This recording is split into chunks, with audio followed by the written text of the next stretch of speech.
I'm going to try to teach you the Sandbox shuffle.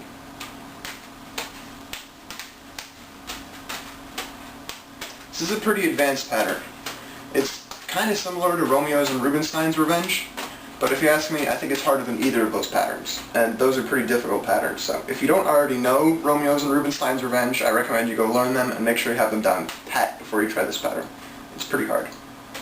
The first thing to notice about it is that it's not a complete pattern, as I like to call them, because not all of the balls go to each position. There are 3 distinct positions, and each of the balls stay in those different positions.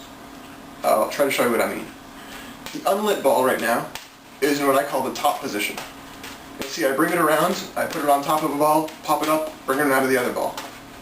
That's all it does. The 2 balls on the bottom each have one of their sides and they stay on it. There's sort of a bottom right ball and a bottom left ball. So I'm going to take out the top ball.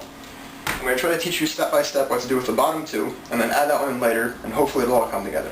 Alright, here's the motion for the bottom 2 balls.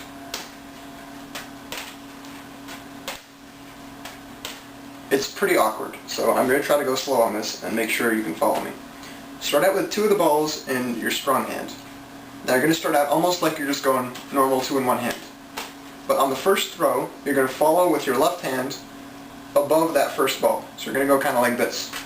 Follow it around and down. Now if you do this right, the second ball you throw should peak as your left hand and the first ball are coming down. So you have kind of a piston movement, like that. Try to perfect that. The second throw should be a column throw over here, straight up. Now comes the tricky part. You have to do this weird exchange thing. You have to go catch both balls at the same time. That's the main thing that's really awkward about this whole pattern. You're catching both balls at once. So as that second throw peaks, column 1 over here, you're going to be going down with your left hand on top of the ball, and then you're going to pop it back up, slide your right hand over, and catch that other one.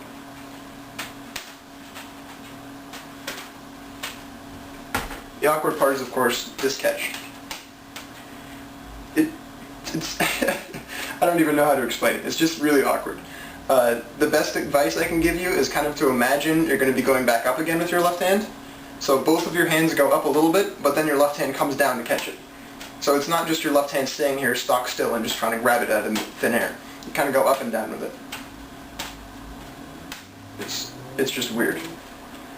Okay, so once more. Start with both balls in your strong hand. You're going to do a throw, follow it up with your left hand, and do a column throw next to it. And as that column throw peaks, your left hand should be following the other ball down. Now as soon as that column throw starts to go down, you're going to pop it up under your left hand and try to catch both balls at once. Like that. When you catch them, you should be in a crossed arm position. Your hand on top should end up facing down, and your hand on the bottom should be facing up. So this is your next sort of waypoint, I guess. Now once you're in this position, you're going to do another column throw from your hand that's on the bottom. Notice this is the ball that just did a column throw, so it's going to do kind of 2 of them. Column throw again. Now as soon as you do that second column throw, your left hand, which is on top, is going to carry this ball around in a big circle, throw it over here, and catch that throw. So, at the same time, there we go. Your left hand has to come all the way around, do a column, sweep back out, and catch this one. Now, in the final pattern, the top ball is going to be somewhere around the middle over here, so your left hand is going to have to circle around it. So you want to go around that ball, making a nice wide arc, but you don't want to go outside this column throw. So you're going to want to go on the inside, not on the outside. So you want to go whoop.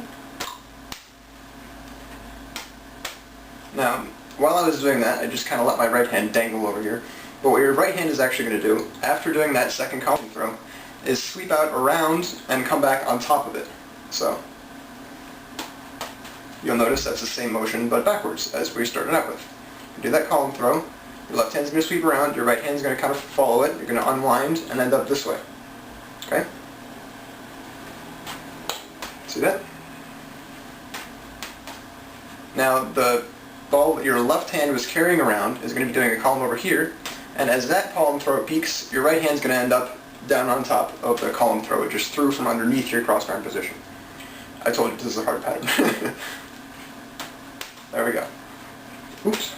Sorry, getting a little confused here.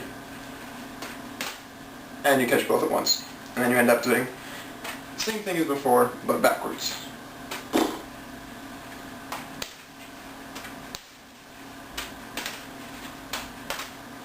that's what it should look like. I really hope you can figure that out, because I'm getting confused just talking about it, much less doing it. But just remember, both balls stay on their own sides, they don't really cross over, and every time you throw a ball it should be column straight, and you carry around a little circle, do another column straight. So, let's see if I can do it again for you real quick. I'll try to do it in slow motion.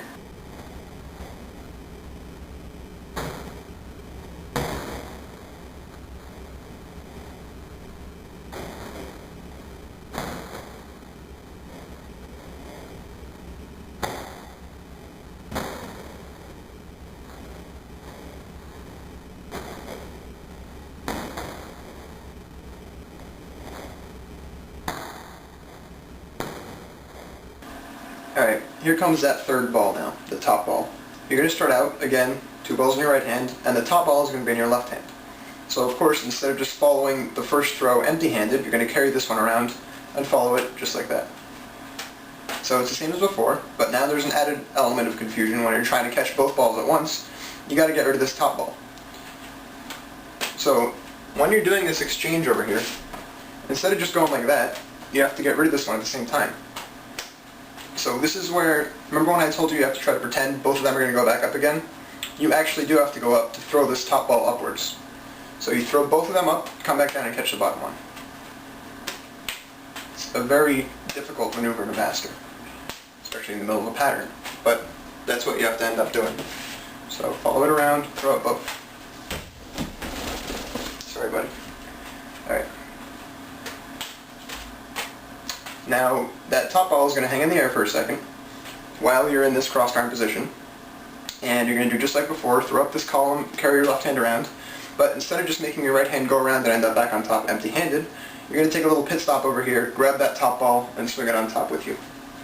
So, let's see if I can show you that.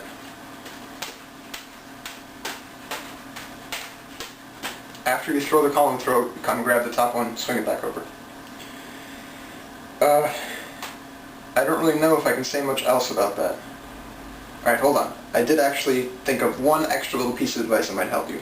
If you're really having trouble with the timing of this pattern, because it is awkward, you have to catch both the balls at once and do all this tons of stuff before you catch that top one again, the most important thing you can really pay attention to is this part. If you don't throw this ball high enough when you go like that, you're not going to have enough time to complete the rest of the pattern. So try to make sure that when you come down, you really give it some lift and get it up high enough so you have enough time. Your hand on top should remain palm down the whole time, so it's kind of a weird throw. But that's what's got to be done. I hope that helps.